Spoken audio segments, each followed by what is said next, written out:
दोस्तों महिलाओं के लिए आंगनबाड़ी सेविका और सहायिका की जो है बम्पर भर्ती बिहार में जो है आ चुकी है। जी हाँ दोस्तों, मैं आपको जो है ना 2 जिला का जो है बहाली यहाँ पे बताने वाला हूँ और दोनों जिला को मिला के लगभग 1200 से ज्यादा पद आपके यहाँ पे रहने वाले हैं। सिर्फ एक जिला में 1000 से ज्यादा जो है सेविका और सहायिका की भर्ती जो है आ चुकी है और धीरे धीरे सभी जिला में भी बहाली यहाँ पे आना शुरू हो चुका है। जी हाँ दोस्तों, अभी फिलहाल 2 जिला की बहाली निकल कर आ रही है। पहले मैं आपको दोनों जिला की बहाली के बारे में बताऊंगा और देखिए जो मैं qualification, age limit, selection process, कौन कौन से डॉक्यूमेंट्स लेंगे फॉर्म भरने के लिए, इस सभी जिला के लिए सेम रहने वाला है और बाकी बदलेगा क्या, तो बदलेगा सिर्फ और सिर्फ नंबर ऑफ पोस्ट और नंबर ऑफ पद कितने मतलब किस जो है जिला में आने वाले हैं। बाकी age limit, qualification, selection process सबका सेम रहने वाला है। आप लोग वीडियो को लास्ट तक देखिए और सबसे इंपॉर्टेंट बात यहाँ पे ये है, डॉक्यूमेंट्स में लोग जाके क्या होता है ना छट जाते हैं। क्यों छट जाते हैं? क्योंकि उनके पास जो है ना फॉर्म भरने के लिए डॉक्यूमेंट्स ही नहीं रहता है। जब फॉर्म निकलता है तो 15-20 दिन का समय मिलता है फॉर्म भरने का और उस बीच आपको बहुत सारे डॉक्यूमेंट्स लग जाते हैं। तो डॉक्यूमेंट्स में भी आप लोग को ध्यान रखना है। तो चलिए जान लेते हैं कि कहाँ कितनी वैकेंसी निकालेगी। आप यहाँ पे देखेंगे, यहाँ पे आपको जो है क्या है ना कि आंगनबाड़ी जो है यहाँ पे नंबर दिया हुआ कि कहाँ किस आंगनबाड़ी केंद्र पे यहाँ पे जो है आपके पदों की संख्या। इस तरह से देखेंगे तो 217 वैकेंसी एक जगह है और 791 पदों की वैकेंसी एक जगह है और यहाँ पे अनारक्षित है कि किस कैटेगरी के लिए रिजर्व है, ये भी यहाँ पे आपको देखने को मिलेगा। तो इस तरह से वैकेंसी तो फ्रेंड्स आ चुकी है, लेकिन अभी मैं आपको ना जिलावार वैकेंसी भी दिखाऊंगा, साथ ही साथ कब से फॉर्म भरे जाएंगे, कैसे आवेदन करना होता है, सिलेक्शन प्रोसेस क्या है। सिलेक्शन प्रोसेस में आपको कोई एग्जाम नहीं देना होता है, डायरेक्ट आपका सिलेक्शन होता है। सैलरी भी अच्छी खासी होती है, आपको अपने ही गाँव में रह के, अपनी पंचायत में रह के जो है आंगनबाड़ी पे काम करना होता है। तो चलिए समझते हैं इस भर्ती की पूरी जानकारी के बारे में। पहले मैं बताता हूँ आवेदन जो है कैसे होता है, इसके लिए क्या जो है पात्रता होनी चाहिए और कौन लोग फॉर्म भर सकता है। देखिए फ्रेंड्स, यहाँ पे आंगनबाड़ी जो सेविका सहायिका के लिए जो यहाँ पे आपका उम्र सीमा है वो सबसे पहले यहाँ पे बताया गया कि सेविका सहायिका के लिए उम्र, आंगनबाड़ी सेविका सहायिका के लिए चयन हेतु प्रकाशन तिथि को उनकी उम्र जो है न्यूनतम 18 वर्ष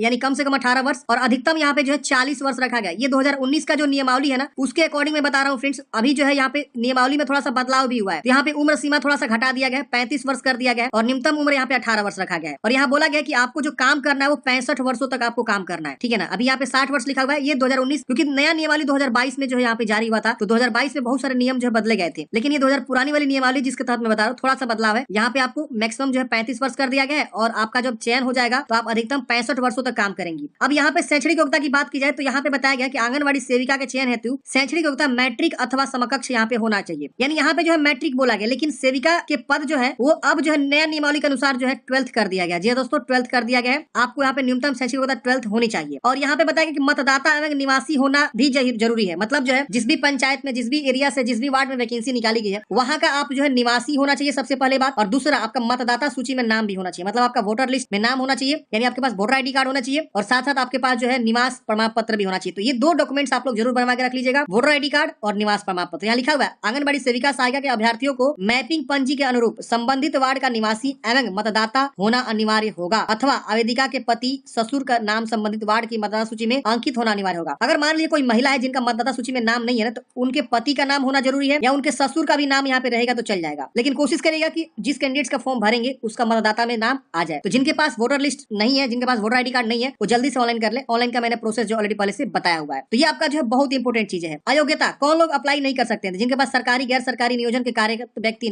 जिनकी मासिक आय 12,000 रुपया या उससे ज्यादा है या जनप्रतिनिधि है, संबंधित प्रखंड के जन वितरण प्रणाली विक्रेता पति पत्नी सेविका सहायिका के चयन के लिए अयोग्य होगा। यदि किसी अभ्यर्थी को किसी न्यायालय से दंडित किया गया हो, वो भी आंगनबाड़ी सेविका सहायिका के पद के लिए चयन नहीं किया जाएगा। तो यहाँ पे अयोग्यता भी यहाँ पे बता दिया गया कि जिनके जनप्रतिनिधि हो, कोई संबंधित प्रखंड के जन वितरण प्रणाली से हो, तो उनको यहाँ पे चयन नहीं किया जाएगा। साथ साथ उनकी जो है मासिक आय 12,000 से अधिक हो, वो भी यहाँ पे चयन नहीं हो पाएंगे। अब यहाँ पे सहायिका के लिए जो वैकेंसी है वो आप देखेंगे तो इसमें बोला गया कि न्यूनतम शैक्षणिक योग्यता 8वीं उत्तीर्ण होना चाहिए, लेकिन नया जो नियमावली बना है उसमें यहाँ पे 10th कर दिया गया। 8वीं की जगह पे क्या कर दिया गया है, 10th पास होनी चाहिए। तो आप यहाँ पे फॉर्म को भरने वाले हैं। अब यहाँ बोला गया कि जो विधवा अभ्यर्थी है, विधवा के नहीं रहने के क्रम अनुसार अनुसूचित जाति का अगर है तो उनको ज्यादा वरीयता दिया जाएगा। मतलब प्राथमिकता यहाँ पे उनको मिलेगा जो विधवा है या जो है अगर विधवा नहीं है वहाँ पे कोई तो जो SC/ST से आता है या अल्पसंख्यक है तो उनको जो यहाँ पे क्या दिया जाएगा, वरीयता दिया जाएगा। और यहाँ पे जो चयन प्रोसेस होता है फ्रेंड्स डायरेक्ट होता है, कोई आपको एंट्रेंस एग्जाम नहीं देना पड़ता है। पहले मैं आपको दिखाता हूँ यहाँ पे जो नया नियमावली है उसके अकॉर्डिंग। ये देखिए ये नया नियमावली है जो कि 2022 में नया नियमावली यहाँ पे बनाया गया। अब इस नियमावली में क्या बताया गया, बोला गया कि अब मैट्रिक पास ही बनेगी आंगनबाड़ी सहायिका और इंटर पास सेविका। यहाँ बोला गया कि सेविका सहायिका की जिला स्तर पर निकलेगी विज्ञापन, ज्यादा क्वालिफिकेशन वालों को मिलेगा वरीयता। यानी जिनके पास ज्यादा क्वालिफिकेशन है, मान लीजिए यहाँ पे सिर्फ बोला गया मैट्रिक पास, लेकिन इनके पास ग्रेजुएशन हो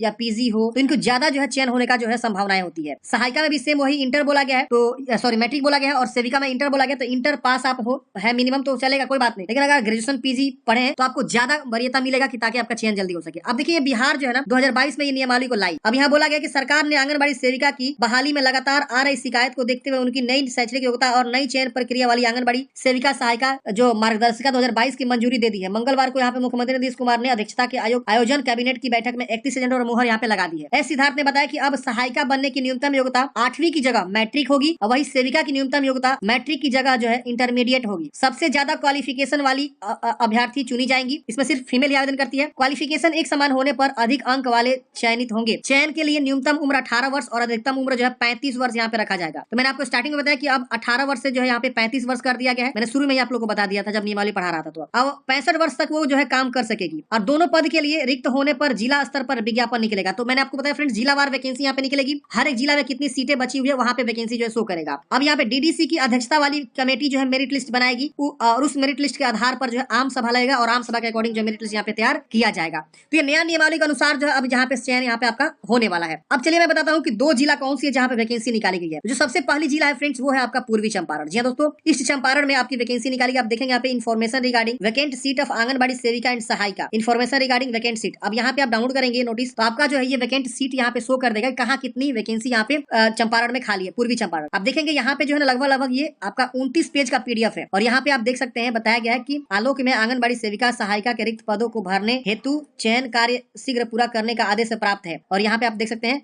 जल्दी चयन समाप्त किया जाएगा। तो यहाँ पे केंद्र का संख्या, वार्ड संख्या, केंद्र संख्या दिया गया, पंचायत नगर का नाम दिया गया, परियोजना का नाम दिया गया, केंद्र का नाम दिया गया, सेविका की संख्या कितनी खाली है, सहायिका की संख्या कितनी खाली। मतलब इधर आपको देखेंगे तो सेविका के पदों को दिया गया, यहाँ पे आपको सहायिका के पदों को दिया गया। किसके लिए वो रिजर्व है यहाँ पे आप देख सकते हैं, अनारक्षित है या पिछड़ा वर्ग के लिए है, अत्यंत पिछड़ा वर्ग के लिए, अनुसूचित जनजाति के लिए ये लिखा गया है। और आम सभा का स्थान कहाँ पे आम सभा लगेगा वहां पे चयन किया जाएगा, ये चीज यहाँ पे दिया गया है। तो आप यहाँ पे जो है सेविका सहायिका के यहाँ पे देखेंगे अलग अलग टोलावार, अलग अलग पंचायतवार, वार्डवार आप यहाँ पे देख सकते हैं। और इस तरह से आप नीचे आएंगे तो यहाँ पे आप देखेंगे तो ये जो है आपका 29 पेज का पीडीएफ है जिसमें बताया गया कि सहायिका का जो है 217 वैकेंसी है, सेविका के जो है 791 पद है। तो इस तरह से आप देखेंगे तो 1000 से ज्यादा जो है सेविका के 271 है और सहायिका के जो है 791 पद है, 791 और ये जो है 200 कुछ पद है, 217 पद। तो यहाँ पे इस तरह से वैकेंसी आपकी निकाली गई है। तो काफी मात्रा में वैकेंसी है। अब इसका जो आवेदन है वो बहुत जल्द शुरू किया जाएगा। अब जैसे कि यहाँ पे देखेंगे तो नोटिस निकला है सिर्फ क्या वैकेंट सीट, कहाँ कितनी सीटें खाली है। अब बहुत जल्द जो है आपको कब आ जाएगा सीटों की मतलब संख्या तो दिखा दिया गया, अब आ जाएगा फॉर्म भरने का तरीका, कैसे फॉर्म भरे जाएंगे। तो अभी यहाँ पे फॉर्म भरने का जो है इन्फॉर्मेशन यहाँ पे नहीं आया, बहुत जल्द फॉर्म भरने का भी इन्फॉर्मेशन आ जाएगा। मैं आप लोग को अलग से वीडियो बना के बता दूंगा। हाँ, ये चीज जरूर दिखा दिया गया कि आम सभा का स्थान कहाँ पे होगा। अब आम सभा का स्थान तब लगेगा जब आपका फॉर्म भरा जाएगा, फिर जो है चयन प्रक्रिया शुरू होगी, उसके बाद से आम सभा लगेगा। आम सभा में फाइनलाइज होगा कि किसको चयन करना है, किसको चयन नहीं करना है। तो ये चीज इन्होंने ऑलरेडी पहले से ही जारी कर दिया गया है। एक दूसरे जिला में वैकेंसी निकल कर रही है शिवहर में। जी दोस्तों, शिवहर में आप देखेंगे शिवहर में भी यहाँ पे रोस्टर आ चुका है, anganwadi centre list 2024 with roster. आप इस पे क्लिक करेंगे तो आपका जो यहाँ पे 2 नोटिस है। एक तो आपका देखेंगे सेविका की वैकेंसी का जो नोटिस आपको देखने को मिलेगा कि कहाँ पंचायत में कितनी जो है सेक्टर में कितनी वैकेंसी है, वार्ड संख्या, केंद्र संख्या, आरक्षण किसके लिए अभियुक्त कौन सा है। और नीचे वाले में रिवाइज्ड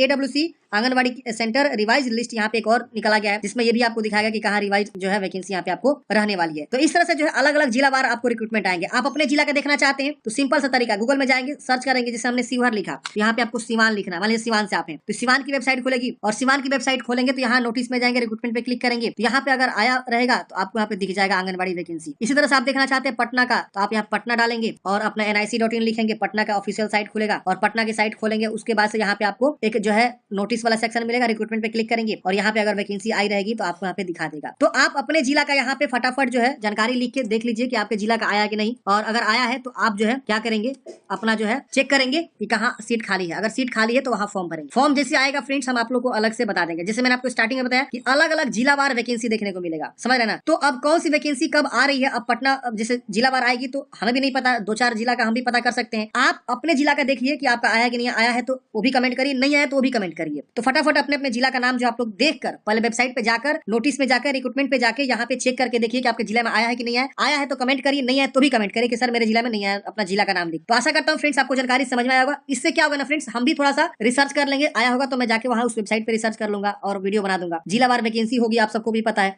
तो अपने अपने जिला को आप लोग खुद देखेंगे और चेक करेंगे कि मेरी वैकेंसी आई है कि नहीं आई है। बाकी जिला का जैसे आएगा अपने टेलीग्राम पे आप लोग को बता देंगे, टेलीग्राम से जुड़ जाइए, वहाँ पे मैं इन दोनों का PDF लिंक शेयर कर दूंगा। फॉर्म जैसे स्टार्ट होगा फ्रेंड्स, अब देखिए यहाँ पे अब बहुत आसान है। अब जैसे यहाँ रिवाइज नोटिस आ गया ना, अब नोटिस आने के बाद से अब आपका जो आवेदन फॉर्म स्टार्ट होगा। आवेदन फॉर्म जैसे आप भर देंगे उसके बाद से आपका क्या होगा, चयन होगा। चयन जो समिति है वो क्या है, वो DDC है। DDC क्या करेगी, चयन करेगी और उसके बाद से आम सभा लगेगा। आम सभा के आधार पे जो है फाइनल मेरिट तैयार किया जाएगा, चयन हो जाएगा। तो ये सिंपल सा प्रोसेस होता है। फॉर्म भरने के लिए कोई भी फी नहीं लगेगा, चयन होने के लिए कोई भी आपका रिटन एग्जाम नहीं होगा, बस यही चीजें हैं। बाकी जो मैंने आपको डॉक्यूमेंट्स बताए वो सब डॉक्यूमेंट्स आप रेडी करके रखिए, जैसे फॉर्म आएगा आप लोग भर दीजिएगा। मिलता है किसी नेक्स्ट वीडियो में। जय हिंद। आपका